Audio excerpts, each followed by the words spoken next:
Welcome to Chillin' 101. We hope this video helps. You'll begin by confirming account and folder details so you don't lose files.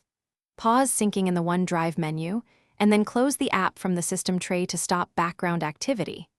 Once done, check File Explorer to note the OneDrive folder path and any unsynced files.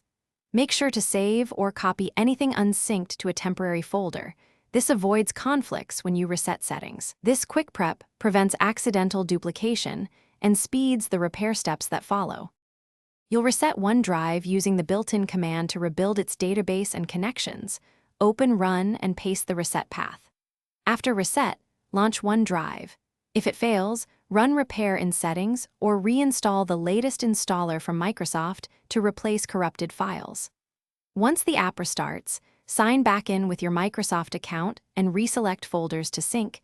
Choose fewer folders first to confirm stability. Make sure to monitor CPU and network activity, while initial sync completes to verify normal operation. You'll finish by confirming sync status in the OneDrive tray and resolving any file conflicts. Open the folder to ensure recent files match cloud versions. If problems persist, review Event Viewer for Office and OneDrive errors and rerun the reset command, then reinstall if necessary. Once done, test uploads and downloads and toggled selective sync to ensure reliability. If sync stalls repeatedly, clear the cache and temporarily disable antivirus or firewall. Thanks for watching. Consider subscribing if we helped you.